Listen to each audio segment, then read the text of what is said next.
जय शिवराय मित्रांनो, मला त्या प्रत्येक भडव्याला जो म्हणतोय की मागच्या वेळेला मतविभाजन झालं म्हणून इम्तियाज जलील निवडून आला आणि हर्षवर्धनमुळेच ते सगळं घडलंय, त्याला एक प्रश्न विचारायचा आहे। एक तर डॉक्टर बाबासाहेब आंबेडकरांनी संविधानामध्ये मला उभं राहण्याचा अधिकार दिलाय, त्यामुळे मी उभं राहणार आहे। आणि दुसरी गोष्ट, एवढं जर दुखत असेल तर एकतर सांगा, ऑलरेडी शिवसेना भाजपचं आणि शिवसेना उद्धव बाळासाहेब ठाकरेचं दोघांचंही कॅन्डिडेट तर उभंच आहे। ऑलरेडी मतविभाजन आहे सिंधूमध्ये। मग तुमचं काय म्हणणं आहे, चंद्रकांत खैरे मुसलमान आहे? ऑलरेडी यांचं मतविभाजन असताना जर परत माझ्यावरती तुम्ही खापर फोडणार असाल तर हे तर सरळ सरळ रडकेपणा आहे। स्वतःचं ठेवा झाकून, दुसऱ्याचं पाव वाकून। कशाला झाकताय स्वतःचं? तुमचा शंडपणा लढा, तुम्ही जबाबदार आहे, मी नाही।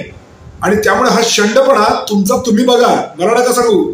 आणि मला पुन्हा सांगतो, संविधानाने मला अधिकार दिलेला आहे, त्यामुळे मी उभा राहिलेलो आहे। आणि 100% मी यावेळेला बाजी मारणार आहे, कारण इम्तियाज जलीलचे 2 तुकडे झाले। वंचित बहुजन आघाडी बाजूला सरकली आहे। इम्तियाज जलीलच्या 3,90,000 मधून 2 लाख मतं गायब आहेत। चंद्रकांत खैरेंच्या 3,84,000 मतांमधून आता भुमरेंची 2 लाख मतं, बीजेपीची मतं गायब आहेत। त्यामुळे निवडून कसे येणार आहे?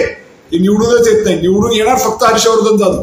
म्हणून एकच सांगतो, हे असले छक्केपणा, नामर्दपणा आणि असले फालतू गोष्टी करणं बंद करून टाका।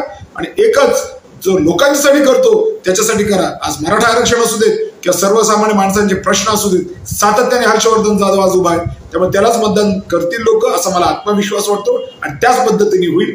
धन्यवाद।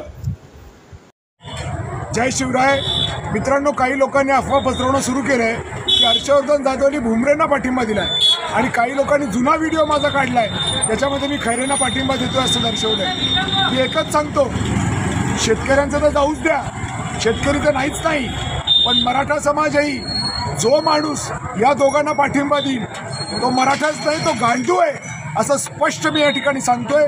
आज प्रचार संपलाय आणि अशा परिस्थितीमध्ये अशा पद्धतीचे रडगाणे किंवा रडीचे डाव जर भुमरे किंवा खैरे खेळत असतील तर त्यांच्या इतके नामर्द तेच असतील, हे मी स्पष्ट करतो। माझा कोणालाही पाठिंबा नाही, माझं स्वतःची निशाणी टीव्ही आहे आणि टीव्हीला मतदान करा हेच सांगतो। धन्यवाद।